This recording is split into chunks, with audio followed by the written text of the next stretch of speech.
नंगना लरिबा लेबाक से याम साथीना तांगबा लेबाक नेबा मणिपुर हाइबा लमजे नोइना खंगदबगी वानी मपान याम चलकाना खंगकनी सिगुम्बा लेबाक पृथ्वीदा लेतबनी ब्रिटिश की मागी अंपायर जे नुमिता दे हाइदरा there is no sunset British empire हाइदरने अदो मणिपुर हेक लौसनबदा मा लोई चनबा तोपलुन लम लेगिद्रिने सिना लोइसनगिने सिना सखै सिंगिने अदुगा चाउग्रबा इंडिया से मोइना मतंग मतंग लौसनबदा ब्रिटिश ऑफिसर मो सी पोंते मणिपुर हेक सोपगा ऑफिसर मंगा केलिम नोय क्विंटन गारु तलिमनि हा ग्रीमवुड का तलिमनि नत्रा सी लमजे जात अमने बगो अदगिदि अमु जापानीज जैसे नोगी एलाइड फोर्स के एक्सिस्ट फोर्स का लान सोनबदि नत्रो सेकेंड वर्ल्ड वॉर से एलाइड फोर्स ते यावरसी रशिया ने फ्रांस ने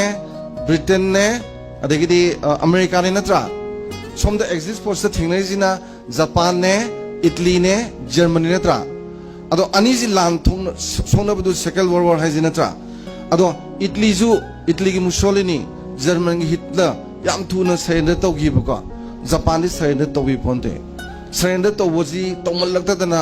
तौबदि लान मुइना ngamजलक्तना जापान हेना अमेरिका ने एटम बम हिरोशिमा नागासाकी थादरिनेबा जापान की मपुनसिदा मिंगोन सरेंडर तौब लेतबा लम मनेबा अदुगुम जापानीज मयाम दो अदुना मणिपुर जी यौतना फजना माइ सिबाई संदो लेकांदनेबा हिरोशिमा नागासाकी दे एटम बम ताबगी पाव तादना लमदम जिगी लेबाक से चियगा कप्पी सुसाइड का तौस सिगी लमजिगी मगुन जे अंगपनेबा को नेताजी सुभाष चंद्र बोस ने नोय थाजरोय इंडिया जी निंग तमलगे इंडिया लिबरेट तौरगेना माना जर्मन ने जापान ने सिदगी रिवोल्यूशनरी आइडिया में हम लौरगने मखोंग याना ताबा लेबाक तो दैट इज द मणिपुर